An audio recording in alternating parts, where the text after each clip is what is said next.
રાતના સૂતા હોય, અહીંયા મંદિરના ઓટા ઉપર જ સૂતા હોય. અને એ એક દિવસ રાતના એ બાપુ આટા મારતા હતા અને એ થોડીક વાર પછી સરપ બની અને મોટું બધું નાગ બનીને એ જ મંદિરમાં અંદર ગયો. અમે નજરે જોયેલ છે. પહેલાના સમયમાં અહીં રાફડો હતો અને જ્યારે ગાય આવતી ત્યારે આપોઆપ ધોવાઈ જતી. ત્યારે રાફડો ખોદવામાં આવ્યો ત્યારે સ્વયંભૂ શિવલિંગ મળી. મંદિરનું નિર્માણ પૂર્વ દિશામાં કરવાનું હતું, પરંતુ કોઈક ને કોઈક કારણોસર મંદિર પડી જતું, તેથી મંદિર પશ્ચિમ દિશામાં બનાવવામાં આવ્યું. આ છે સોરસલામાં આવેલ અતિ ચમત્કારિક નાગેશ્વર મહાદેવનું મંદિર. આશરે 450 વર્ષ આસપાસ જૂનું મંદિર છે.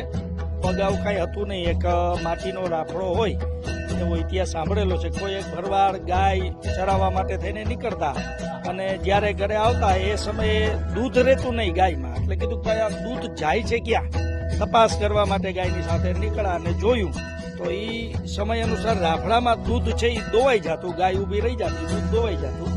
અને ત્યારબાદ એ રાફડો હટાડીને એને જોયું તો સ્વયંભૂ મહાદેવ છે જે નાગનાથ મહાદેવે પ્રગટ થયા અને એની પૂજા અને અર્ચના જે તે સમયે શરૂઆત થઈ અને ત્યારબાદ એ મંદિરનું નિર્માણની શરૂઆત થઈ. તો પહેલા એવો ઇતિહાસ છે કે પૂર્વાભિમુખ બનાવતા અને મંદિરની શરૂઆત થઈ એ સમયે મંદિર બનતું, કોઈ વિઘ્ન આવી જતા, કઈ ને કઈ પડી જતું, આવું થતું. પછી ભૂદેવોને ને મહંતોને એને પૂછ્યું ભાઈ તો ગાયનું મુખ એ પશ્ચિમાભિમુખ રહેતું, તો એને કીધું ભાઈ પશ્ચિમાભિમુખ બનાવો ને, એનું મુખ એ બાજુ રહેવું જોઈએ તો એ નિર્માણ થાય. એટલે એ બધું ત્યારબાદ નિર્માણ થયું. જૂના એક બાપુ હતા, એની સમાધિ આ મંદિરની પાછળ છે.